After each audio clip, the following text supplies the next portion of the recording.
தந்தை பெரியார் அவருடைய பொது வாழ்க்கையை நாம் பார்க்கின்ற போது அவர் ஒரு வரலாறு, அவர் ஒரு சகாப்தம்.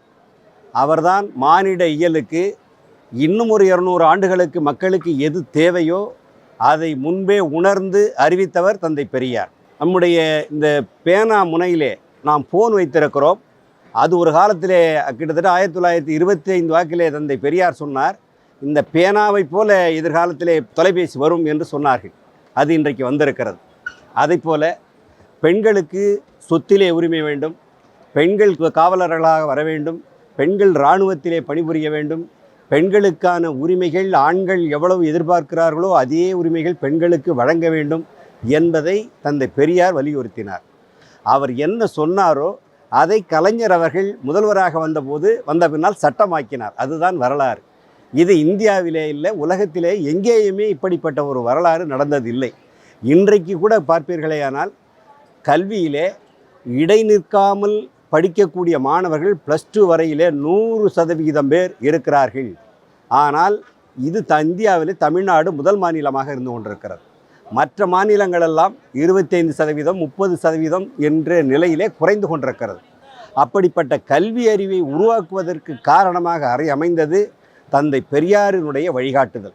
பெண்களுக்கான சொத்துரிமை, அதை போல தீண்டாமை ஒழிப்பு, அதை போல நிலச்சுவார்ந்தாருடைய ஆதிக்கம், அதை போல சாதியத்தினுடைய ஆதிக்கம், இப்படி மதங்களுடைய ஆதிக்கம், இப்படி அனைத்தையுமே சாடியவர் தந்தை பெரியார் அவர்கள். மனித விடுதலையை அவர் முன்னெடுத்தவர், மனித நேயத்தை நேசித்தவர். அவர் பகுத்தறிவு சிந்தனையிலே பார்க்கின்ற போது, ஒவ்வொரு பகுத்தறிவாளரையும் பார்க்கின்ற போது தந்தை பெரியாரை வெளியிலே இருந்து பார்ப்பவர்கள் அவர் ஏதோ கடவுள் இல்லை என்று கடவுள் மறுப்பாளர் என்கின்ற அந்த பார்வையிலே தான் இருப்பார்களே தவிர அவருடைய உள்ளுணர்வை புரிந்து அவருடைய கொள்கைகளை முழுவதுமாக உள்வாங்கியவர்கள் யாரும் அது மட்டுமே தந்தை பெரியாருடைய நோக்கம் அல்ல. அதுவும் சார்ந்த நோக்கமாக அவர் கொண்டிருக்கிறார்கள். காரணம், இந்த நாட்டிலே அடிமைகள் எதனால் வந்தது, சாதியம் எதனால் வளர்ந்தது, உயர்ந்தவன் தாழ்ந்தவன் என்கின்ற பாகுபாடு எதனால் வந்தது என்பதையெல்லாம் ஆய்வு பார்த்தால் இது கடவுளின் பெயரால் உருவாக்கப்பட்டிருக்கக்கூடிய செயல்கள். அதனால் அதை வேறறுக்க வேண்டிய, அந்த தத்துவங்களை நாம் வேறறுக்க வேண்டிய கடமையிலே நமக்கு இருக்கிறது என்பதை அவர்கள் நன்றாக புரிந்து கொண்டு அந்த அடிப்படையிலே தான் அவர் தன்னுடைய கருத்துக்களை மக்கள் மத்தியிலே விதைத்தார்கள்.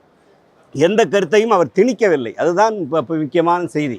என்னவென்று சொன்னால், நான் சொல்லுவதை சொல்லுகிறேன், உங்களுக்கு ஏற்புடையதை நீங்கள் ஏற்றுக்கொள்ளுங்கள், உங்களால் ஏற்க முடியவில்லை என்று சொன்னால் தள்ளிவிடுங்கள் என்று சொன்னார்கள். அது இன்றைக்கு எந்த இயக்கமாக இருந்தாலும் அவருடைய தந்தை பெரியாரை முன்னிலைப்படுத்தி தான் இன்றைக்கு இயக்கங்கள் தமிழ்நாட்டிலே வளர்ந்து கொண்டிருக்கிறதே தவிர அவரை எதிர்த்து அல்லது அவர்களை விமர்சனம் செய்த எந்த இயக்கமும் தமிழ்நாட்டிலே வளரவில்லை. இதுதான் உண்மையான செய்தி. எனவே அந்த அடிப்படையில் தந்தை பெரியாரிடத்தில் இருந்த நேர்மை, தந்தை பெரியாரிடத்தில் இருந்த சிக்கனம், தந்தை பெரியாரிடத்தில் இருந்த உழைப்பு, தந்தை பெரியாரிடத்தில் இருந்த கருத்து, இவை அனைத்துமே இன்றைய மக்களுக்கு மட்டுமல்ல, இன்னும் 100 ஆண்டு காலத்திற்கு மேல் இருக்கக்கூடிய சந்ததிக்கும் இது பொருந்தும், பயன்படும். எனவே அந்த அடிப்படையிலே இந்த பதிப்பகத்திலே பல நூல்களை நான் பார்க்கிறேன். நிறைய நூல்கள் அவர்களுடைய கருத்தை மையப்படுத்தி எழுதப்பட்டிருக்கிறது.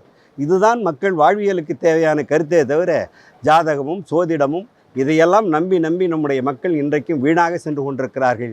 அதிலிருந்து மாறுபட வேண்டும். ஏனென்றால் ஜாதகம் பார்த்தவனுடைய குடும்பமெல்லாம் இன்றைக்கு நடுத்தருவிலே நின்று கொண்டிருக்கிறது. கோயிலுக்கு சென்று கொண்டிருப்பவர்களெல்லாம் இன்றைக்கு வீதியிலே வந்து நின்று கொண்டிருக்கிறார்கள். இன்றைக்கும் பஞ்சையாக பராரியாக வாழ்ந்து கொண்டிருக்கிறார்கள். ஆனால் சுயமரியாதைக்காரர்கள் மட்டும், பகுத்தறிவாளர்கள் மட்டும் தீதும் நன்றும் பிறர் தர வாரா என்று சொன்னதைப் போல தன்னுடைய வாழ்க்கையை தனக்காக அமைத்து கொள்ளக்கூடிய பகுத்தறிவாளர்கள் தான் இன்றைக்கு வாழ்க்கையிலே உயர்ந்து நிற்கிறார்கள். எனவே அந்த அடிப்படையிலே இந்த அரங்கிலே இருக்கக்கூடிய நூல்கள் அனைத்தும் மக்களுக்கு பயன்படக்கூடிய நூல்கள். இதை அனைவரும் பயன்படுத்தி கொள்ளலாம், படிக்கலாம், பயன்பெறலாம்.